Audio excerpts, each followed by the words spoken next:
Hi, my name is Tony Acevedo, and I graduated with a bachelor's in history from Cal State San Marcos and a master's from San Diego State.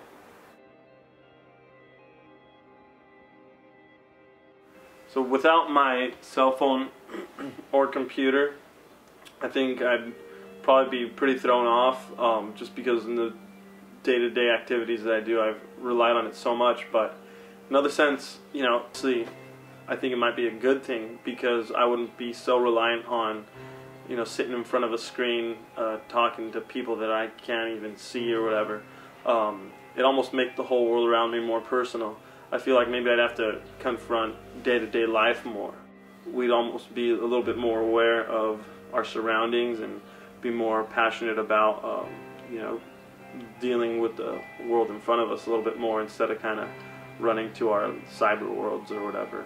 I also think that it would be harder in the sense that, a lot of the good things, like for me, I record music on my computer and stuff like that, and that would obviously be a lot more expensive for me to do somewhere else, and be, pretty costly. So I think that in the technology side, it would really kind of be hard as far as like communication and getting things done, but I think on the personal side it might be really good for me. I think the internet is kind of a two-edged sword. It's really kind of two-sided as far as whether it's a really positive or a negative thing. I feel like it's really positive because the amount of information that is accessible to the common person is unbelievable now, and it's something that we probably wouldn't even have imagined, a few decades ago. My name is George Bruton, and I currently work in the entertainment industry.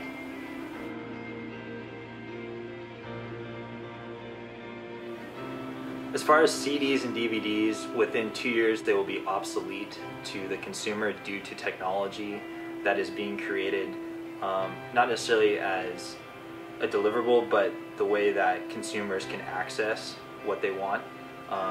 No longer are there products that are being built, but they're being phased out, I guess you could say, to where a consumer has much more convenience of accessing what they want and what they need over the internet or through a computer, through iTunes or Hulu or whatever you want to call it, more of an on-demand factor.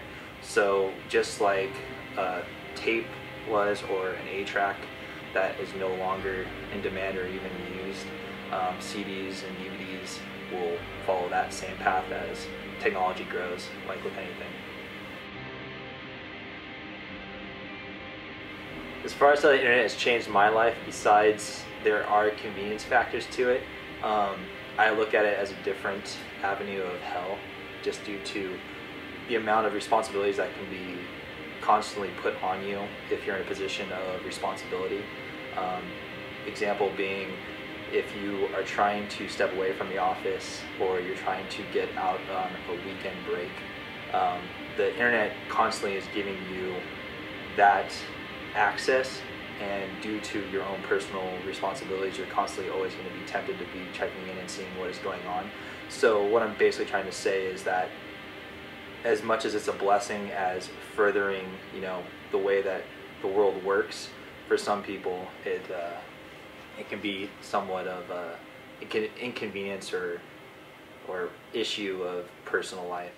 My name's Chris Wynn. I'm a tattoo artist. I own La Jolla Tattoo, and I'm the singer and lead guitar player for the heavy metal band Stroker.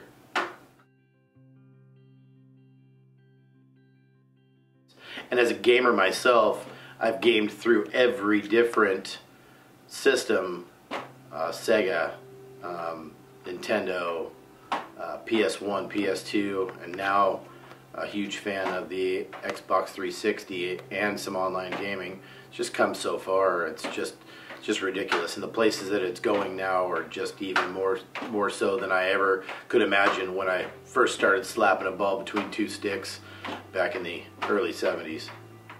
My name's Ashley Carter. My major is interior design, and I will be going to DI this fall. Do I think that the rise in video game consoles such as Wii, PlayStation, Nintendo, just to name a few, has led to an increase in obesity in children? Absolutely. On a day when otherwise you might go run outside with your friends, play a game of basketball, ride bikes, skateboard, whatever it might be, and you have the option to play video games, oftentimes they choose to sit inside indoors and play games. And day after day and month after month of this, then sure, I could definitely see that that would go hand in hand. It's unfortunate that today in this society, that's a big part of many children, teenagers' lives. It's to sit hours and hours in front of the television and play games. It's meant to be something that can be enjoyed every now and then, hopefully with friends, so you're still being socially interactive, but not something to take place of, say, physical activity. I feel like we've really seen maybe a change in this with the creation of the Wii. And it's a lot of fun, but I definitely don't think it's meant to take place of the real activities. And maybe that's where the lines get a little blurred, and unfortunately kids feel like they're actually playing sports, but they're playing Wii, and that's just not the case. It's not the same.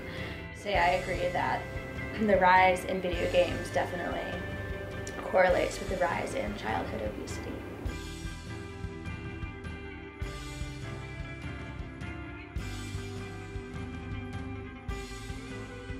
We have internet, iPhones, Palm Pilots, you name it, not to mention the good old-fashioned newspaper that maybe we will pick up every once in a while.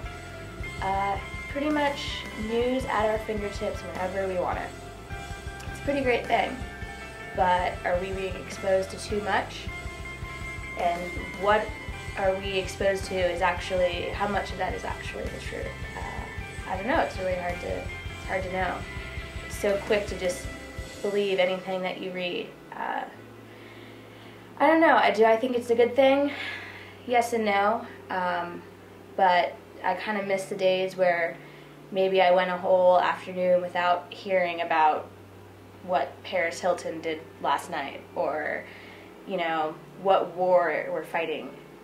Good or bad, sometimes it's okay to be left out of the dark for a little bit, What did we do before the dawn of the cell phone era, where we could get our messages delivered right to our phone right then and there? I mean, we were fine.